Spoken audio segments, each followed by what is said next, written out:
I'm sorry I interrupted. Say it. Thor movie. No, say what you said before. Go ahead. Take yourself back across to the goddamn border. You know what border I'm talking about? Say it. You ain't from that? Say what you said. Go back to the res. That's what I thought. After much internal deliberation, this racist speaks comfortably in public. Because you're not fooling anybody. You just ruined the movie for how many people, dude? Oh, I ruined it. Yeah, we ruined it, yeah. Yeah, not you guys talking the whole goddamn time. I am sorry that you're 34 years old and super obsessed with superhero movies. I had a 10-year-old and a 8-year-old in there trying to watch a Thor movie. Sorry they wanted to talk about it. Oh, it's them that want to talk. Sorry about it. You can't take them like normal people out into the hall and talk with them? Dude. You got to talk the entire goddamn time? You need to be the... So, what were you going to do out there? Why'd you want me to go out there with you? You guys have a great night. We thought it would end here, but it does not. You want to say what you said again? Yeah, you bet. You have a problem? I do. You do? He's Then racist. I'm witnessing you right now. You came at him. He did not talk to you. He did not look at you. He said what he said purposefully so I would hear. So say it again. My has seen you. Please leave. Say it again. Just because you think that I took your land... I never said anything about that. Okay, well then go find your own land, man. Because no one wants to deal with you like you have. Come on, man. Let's break it up, okay, guys? Yeah, let's break it up.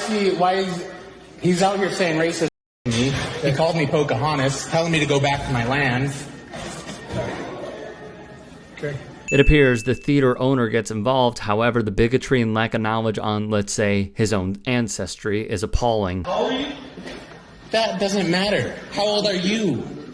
I'm 37. And you're acting like this with your 8-year-old, and you're teaching them to be just as racist as you are. You're teaching your little kids to be just as racist as you are.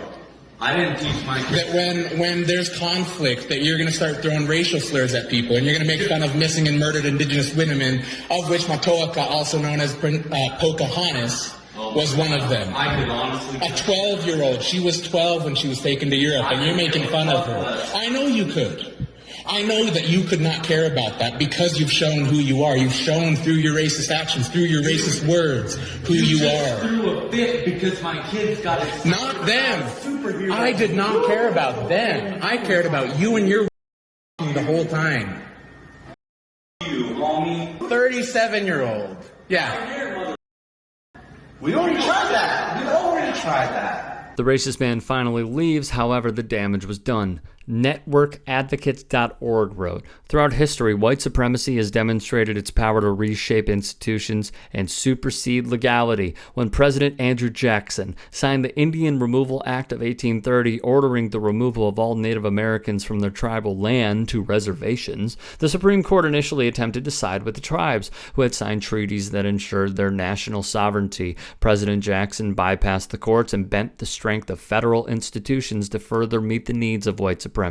Between 1830 and 1850, President Jackson oversaw the forced relocation of 100,000 Native Americans at the hands of federal and local military forces, resulting in the loss of ancestral homelands and 15,000 deaths from exposure, disease, and starvation. In turn, the theft of land was codified. University of Alberta professor Kim Tallbear, seen here, teaches in the school's Faculty of Native Studies department. She would say, we have to understand history better. If we understand how we have each been radicalized differently to support different parts of white supremacy, it's really helpful for having conversations about how we can support each other's causes. As with many, like the man in this video, many in this country, like the First Nations study cited, found 2/3 of Americans don't believe Native people experience significant racial discrimination, yet rather living in a country where discrimination has lessened and or access to resources and rights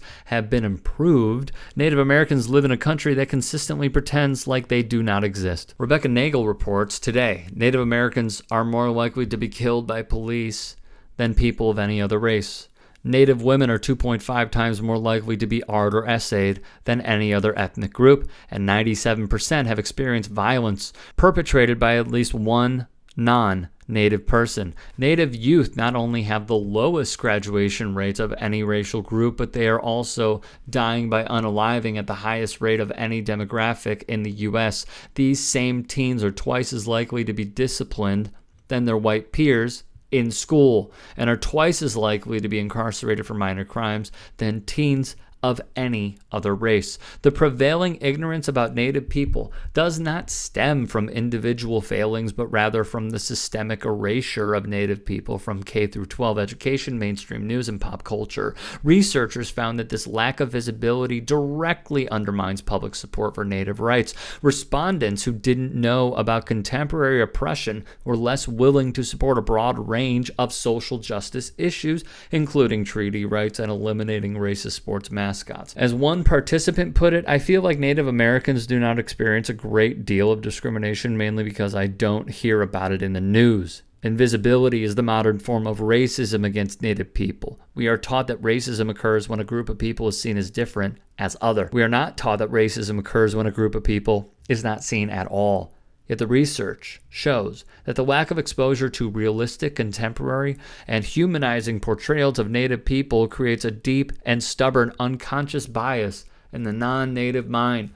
Rooted in this unconscious bias is the idea that Native people are not real or even human. The cruel irony is that Native people survive removal, forced assimilation, and attempted genocide, only to be told that they didn't.